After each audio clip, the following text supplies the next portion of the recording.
نعم في عدد باختلاف البلدان، كل بلد فيه. أعطنا كذا أمثلة فرصة يعني عن طريقك يعني نقيم هؤلاء العلماء. من علمائنا في موريتانيا الذين ذكرناهم بالاجتهاد نعم في العصر الحالي كان 5 مشاهير: الشيخ محمد سالم بن محمد علي بن عبد الودود وهو خالي، نعم، كان رئيسا للقضاء وكان وزيرا للشؤون الإسلامية وعضو في المجامع الفقهية. أنت لم تذكره بذكرك لجدك يا شيخ، هو كمثل ذكرته أنه هو، ولكن لما مررت عليه مرور هكذا أنت أبقيتنا مع جدك يعني بشكل كبير. نعم هو مثله.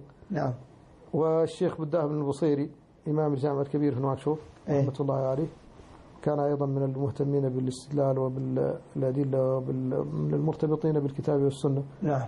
وكذلك الشيخ العلامة عبد الله بن بية، عبد الله بن بية، عبد الله بن الشيخ محفوظ بن بية، هذا العالم المعروف اللي عندنا. نعم. درس هنا في جامعة الملك عبد العزيز. هل ترى وصل إلى مرتبة متقدمة من الفقه والاجتهاد؟ وصل إلى مراتب الاجتهاد. والشيخ أباه بن عبد الله بن أباه، وهو ما زال أيضا حيا في موريتانيا. وكذلك الشيخ محمد عبد الله بن الصديق في موريتانيا أيضا الجكني. جميل. فهؤلاء وصلوا إلى بعض مراتب الاجتهاد. وأيضا لا أنكر أن بعض الناس في المذهب لا هؤلاء استوت عندهم المذاهب الأربعة وأدلتها وقواعدها ودخولها ما شاء الله. وأيضا حتى المذهب الظاهري لو سألتهم فيه ما عندهم ما شاء الله. لكن طيب. في علماء آخرون في بعض المذاهب دون هذا، مثلا في المذهب المالكي من المراجع المهمة فيه الآن من الأحياء في بلادنا المرابط الحاج الفحف، وكذلك الشيخ أحمد الحسن والأحمد الخديم، في علماء إلى الآن ما زالوا مراجعة في المذهب المالكي. طيب. وفي المذهب الحنفي مراجع موجودون في أماكن أخرى. الآن موريتانيا بالكامل في الأصل المالكية، لكن من العلماء الكبار من يكون دارسا لكل هذه العلوم. الشيخ محمد سالم رحمة الله عليه نظم المذهب المالكي في 17,000 بيت ما شاء الله. ونظم المذهب الحنبلي في كتاب مطبوع اسمه عمدة الموثق في نظم أقصد اسمه عدة الموثق في نظم عمدة الموثق. نعم. ونظم معه أدلته، وكان يريد أيضا نظم المذهب الحنفي والمذهب الشافعي. نعم. لكن قبضه الله قبل أن يتم هذا المشروع. طيب دعنا نخرج من موريتانيا، يعني المغرب العربي عموما، من العلماء ممن وصل إلى هذه المرتبة التي تقول مرتبة الاجتهاد؟ اي نعم. مثل القرن الماضي، القرن الماضي يعني القرن الماضي وقرننا الشيخ محمد الطاهر بن عاشور اي صحيح. وكذلك في المغرب عدد من الشيوخ الذين كان لهم وزن كبير في هذا المجال، مثلا عندك في علوم القرآن والتفسير والاجتهاد في هذه المرتبة الشيخ المكي السلاوي ناصري السلاوي رحمة الله عليه. نعم. قد أدركناه. وأدركت أيضا الشيخ عبد الله قنون، وكان من العلماء المالكية الكبار. وأيضا الشيخ عبد الحي الكتاني، وقد ذكرناه في الحديث وما يتعلق بطرقه. نعم. وفي الجزائر عدد أيضا من المشاهير. من منهم؟ قد أدركت أنا الشيخ حماني رحمة الله عليه، ومن كبار الفقهاء في المذهب المالكي، كان وزيرا للشؤون الإسلامية. وأدركت الشيخ أحمد سحنون سمعنا عنه. نعم، لأنه كان رئيسا لجمعية علماء المسلمين قبل الشيخ عبد الرحمن شيبان الآن الذي هو رئيس. وقبلهم كان الشيخ عبد الحميد بن باديس، وخليفته الشيخ الإبراهيمي البشير الإبراهيمي. هذا كانوا فقهاء، كانوا كبار العلماء. لا، الإبراهيمي كان لا يسمع شيئا إلا حفظه. كان متميزا قبل التحاقه بالجمعية العلماء، قبل إنشائه مع الشيخ عبد الحميد لجمعية العلماء، كان متميزا في اللغة العربية وآدابها ونحوها وصرفها وبيانها، لكنه أيضا توسع في علوم الشريعة. طيب خلينا نقرب كمان في ليبيا أيضا عدد من المشايخ، وما زال بعضهم إلى الآن حيا. من أعطينا الشيخ صادق الغرياني. نعم. والشيخ حمزة أبو فارس. هل وصل إلى مرتبة الاجتهاد؟ لا، أقصد من ناحية إتقان العلوم الشرعية والتوسع فيها. نعم. الشيخ الغرياني حقق كثيرا من كتب أئمة المالكية، كتاب البرزولي وكتب أخرى كبيرة. نعم. نعم. طيب في اليمن يا شيخ؟ في اليمن المذهب السائد لدى كثير من العلماء من قبل هو المذهب الزيدي. نعم. وممن وصل إلى رتبة الاجتهاد الإمام الشوكاني معروف. نعم. وقبله الأمير الصنعاني. نعم. وعدد من أئمة الزيدية بعد هذا أيضا وصلوا إلى رتبة الاجتهاد. حتى كثير من أئمة الزيدية القدماء كانوا مجتهدين لهم مذاهب. صحيح. عندك الإمام الهادي والإمام المهدي والإمام الناصر كلهم لهم مذاهب واجتهاد.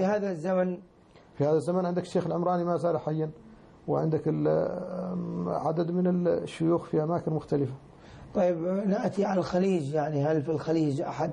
بلى، غير المملكة تقصد؟ غير المملكة. اي نعم، في كل بلد الحمد لله بقى. من الفضلاء هؤلاء؟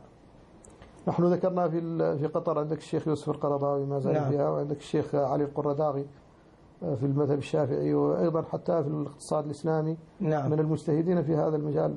نعم. البارزين فيه. وفي قطر أيضا كان الشيخ عبد الله بن زيد المحمود رحمة الله عليه. نعم. من البارزين في العلوم الشرعية. وكان الشيخ الأنصاري رحمة الله عليه، الشيخ عبد الله الأنصاري. نعم. وفي الإمارات كان الشيخ عبد العزيز المبارك.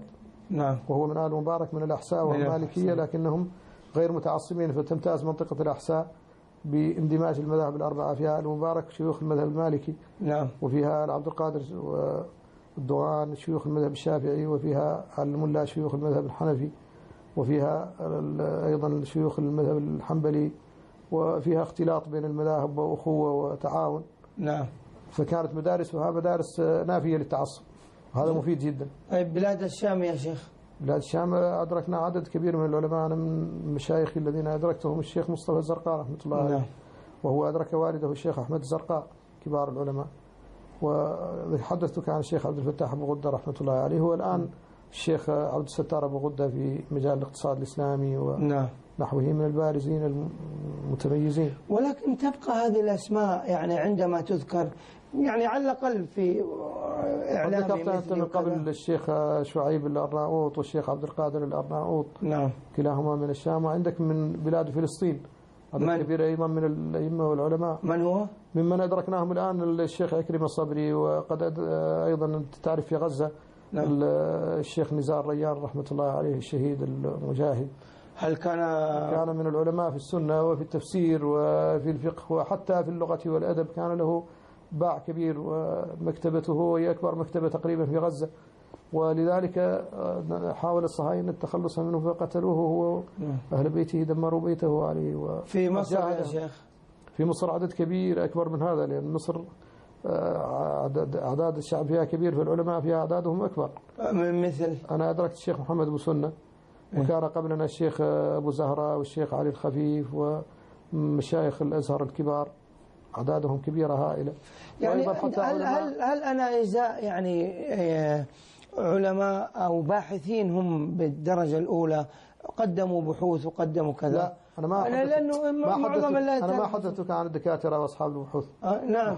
حدثتك عن العلماء الذين كثير منهم ليس لهم شهادات أصلا ولا يفخرون بالشهادات. نعم، بعضهم لهم شهادات مثل أبو غدة مثل اللي قلت لك، لكن كثير منهم ما لهم شهادات أصلا، لكنهم علماء وهم في هذا الوزن الثقيل من العلم يا شيخ. نعم. مثلا عكرمة صبري لا أعرف إلا والله الله يجزاه خير في القدس وكذا والنشاط السياسي له، لكن ما نعرف أنه يعني له إلمام شرعي. فقيه شرعي. وأيضا التميمي رحمة الله عليه كان عضوا في المجمع الفقهي. وفي العراق أعداد كبيرة من العلماء أيضا الذين لهم وزن كبير، والآن بقيتهم ما زالت موجودة. وتسمع عن العلماء العراق المعاصرين الموجودين الآن. نعم. قد أدركنا منهم الشيخ شيخ خطاب، وهو جنرال معروف. نعم. كان عضو في المجمع الفقهي. وأدركنا منهم الشيخ محمود صواف رحمة الله عليه. وأدركنا منهم من الزبير عدد كبير من العلماء من تلامذة الشيخ الشنقيطي الذي كان في مدينة الزبير. وإلى الآن عدد كبير من العلماء. عندك الشيخ حارث الضاري، وعندك الشيخ أحمد عبد الغفار السامرائي، وعندك الشيخ عبد المحسن والله يا شيخ أنا ما نعرف يعني الحقيقة كل الأسماء التي قلت نعرف لها نشاط سياسي ونشاط يعني غلب على أنهم علماء عندما يصنفون مثلا. إذا ذهبت الآن إلى كردستان العراق ستجد عدد كبير من العلماء الذين لا علم لك بهم، نعم. ويدرسون من الصباح إلى المساء، ما لهم شهادات ولا لهم ذكر في الإعلام.